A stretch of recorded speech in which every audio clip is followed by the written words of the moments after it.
El corazón no es un órgano cualquiera, sino que es un órgano central, vital.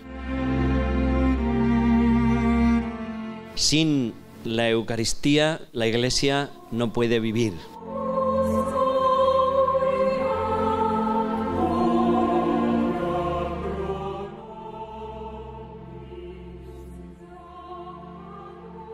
Pasamos ahora a la tradición apostólica, que es el tercer escrito que vamos a considerar en esta primera parte. Se atribuye con bastante probabilidad a Hipólito de Roma, que murió en el año 235. Estamos a comienzos del siglo III. Entonces este escrito hace referencia a la Eucaristía en 4 contextos distintos. Un primer contexto es la liturgia de la ordenación del obispo, que describe. Este texto, la tradición apostólica, es, podemos decir, como un manual de liturgia que recoge todas las ceremonias litúrgicas que se celebraban en la Iglesia de Roma a comienzos del siglo III. Después hace una explicación también de los sacramentos de la iniciación, y ahí habla de la Eucaristía. Cuando habla del domingo, vuelve a hablar de la Eucaristía, y después dedica una parte al cuidado con el que deben tratarse las especies eucarísticas, precisamente por esa conciencia de la presencia del Señor en el sacramento. Y aquí hay un pasaje largo que voy a leer porque es muy interesante y a comentar. Y estén atentos porque les resultará familiar bastantes cosas. No tengo aquí ahora mismo a mano un misal, pero si pudiéramos tener el misal e ir comparando, pues se vería muy bien. Dice: después que el elegido ha sido ordenado obispo, estamos hablando de la ordenación episcopal, todos han de saludarle y darle el beso de la paz, porque ha sido hecho digno.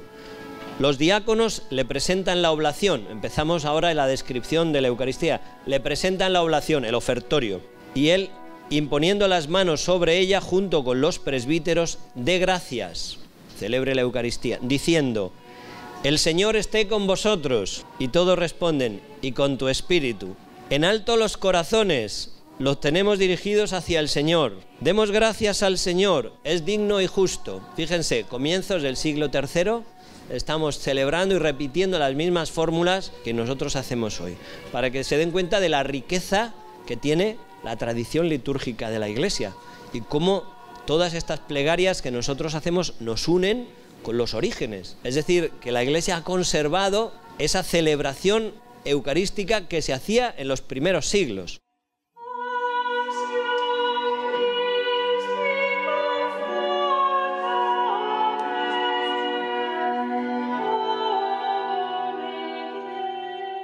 Continúe así. Ahora da lo que es probablemente la primera plegaria eucarística que se conserva, y el prefacio. Te damos gracias, oh Dios, por medio de tu bienamado Hijo Jesucristo, a quien tú has enviado en estos últimos tiempos como Salvador, Redentor y mensajero de tu voluntad.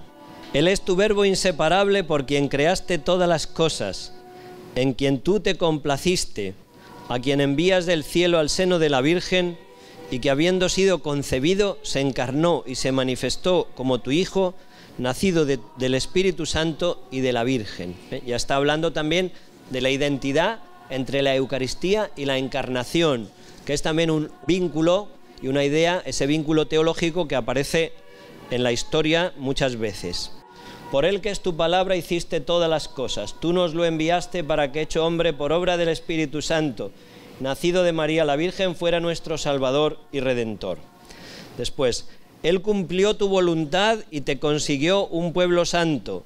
Extendió sus manos padeciendo para liberar del sufrimiento a los que hayan creído en ti. En cumplimiento de tu voluntad, para destruir la muerte y manifestar la resurrección, extendió sus brazos en la cruz y así adquirió para ti un pueblo santo. Bueno, ven, es una copia de la tradición apostólica, siglo III, misal actual que estamos nosotros utilizando.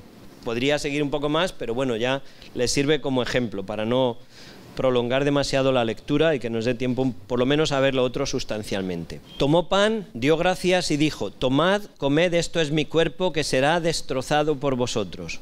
El sentido sacrificial de una manera muy cruda. De la misma manera también tomó el cáliz diciendo: esta es mi sangre, que será derramada por vosotros. Cuantas veces lo hagáis, hacedlo en memoria mía. Y continúa, recordando su muerte y resurrección, te ofrecemos el pan y el cáliz, dándote gracias porque nos has juzgado dignos de estar ante ti y de servirte. Te rogamos que envíes tu Espíritu Santo sobre la oblación de tu iglesia. Bueno, aquí aparece ya, para no leer demasiado, lo que es el prefacio, las palabras de la consagración y después una estructura litúrgica, que creo que es una estructura que se repite siempre en las plegarias eucarísticas. Recordamos, memores, ofrecemos, oferimus y te damos gracias. Son como 3 puntos que ya aparecen aquí a comienzos del siglo III y que después se van a mantener en todas las plegarias eucarísticas que existen y que se componen. Después dice, concede a los que la reciban que sean llenos del Espíritu Santo. Esto se llama la epíclesis. Epíclesis del griego epi, sobre, y kaleo, llamar, invocar. Entonces, epíclesis significa invocar sobre, llamar sobre. Y es la invocación que se hace del Espíritu Santo. En todas las plegarias hay una doble epíclesis, una doble invocación. Una primera sobre los dones. Se invoca al Espíritu Santo para que transforme los dones, el pan y el vino. Y después hay una segunda que se hace sobre el pueblo, sobre la iglesia. ¿Para qué? Para que el Espíritu Santo la congregue en la unidad y para que los fieles también se transformen en Cristo. Así que, para, como digo, no alargarme más, pues se puede ver ya el diálogo de apertura en el prefacio, el Señor esté con vosotros, etcétera, el prefacio mismo, la descripción de la plegaria eucarística con las palabras de Jesús, la institución de la Eucaristía, la epíclesis sobre los dones y sobre el pueblo, y después el gran amén final que hace el pueblo.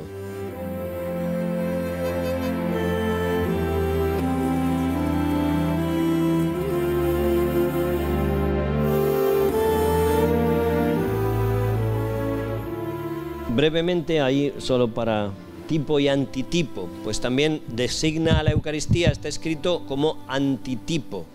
¿Qué significa esto? Pues muy brevemente, en la antigüedad, cuando se hacía una imagen, se tenía un molde sobre el cual, fijándose en ese molde, se hacía una imagen. En el comienzo, el molde se llamaba tipo y también la imagen tipo, pero después se evoluciona y el molde se llama tipo y la imagen, la realidad, la figura que se ha hecho, se llama antitipo. Entonces, a la Eucaristía se la designa también como antitipo, es decir, la realidad de la presencia del Señor. Ahora estamos en la segunda parte, ya hemos visto esa primera parte de los testimonios litúrgicos, donde hemos visto la didaqué, el testimonio de San Justino y la tradición apostólica.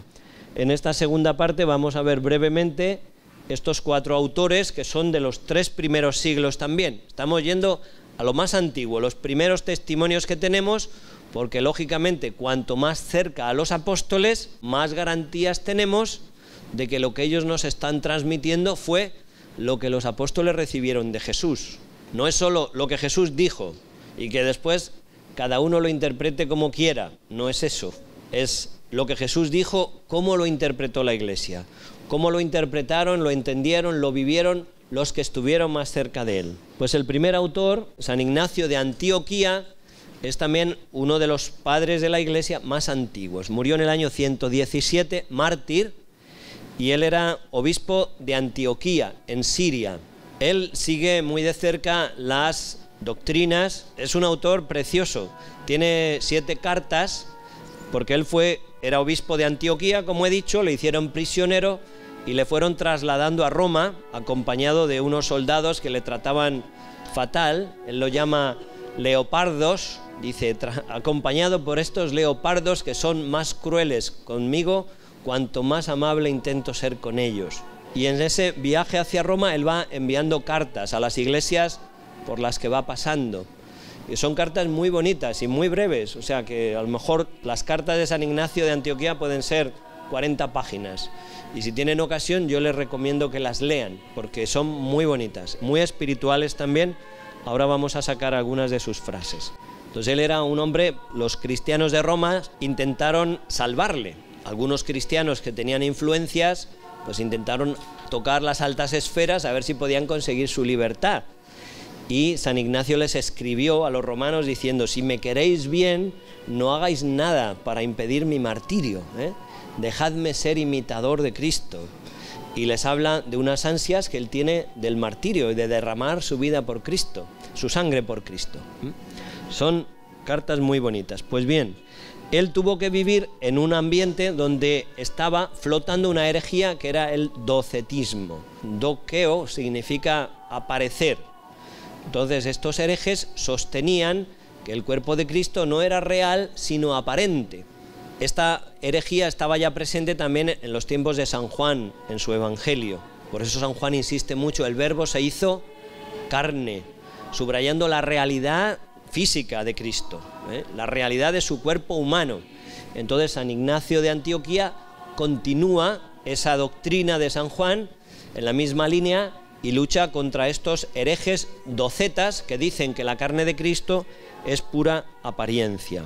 Entonces él insiste en demostrar y afirmar eso, que él ha venido y que se ha hecho realmente hombre en el seno de la Virgen María por obra del Espíritu Santo, que murió verdaderamente en una cruz, que resucitó verdaderamente y que está también realmente presente en la Eucaristía. Dice así él: no siento placer en la comida corruptible, ni por los deleites de esta vida.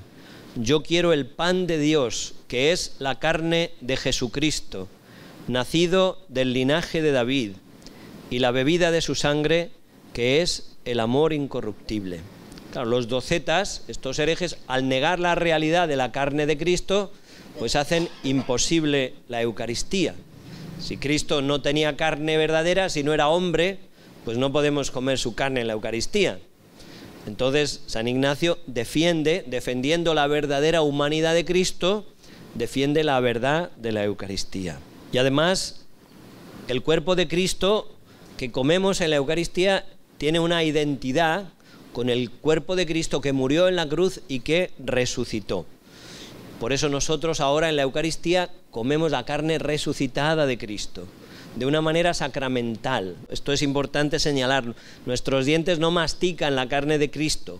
Eso se llama cafarnaitismo, como los de Cafarnaún, que entendieron así, en este sentido crudo, el discurso del pan de vida de Jesús.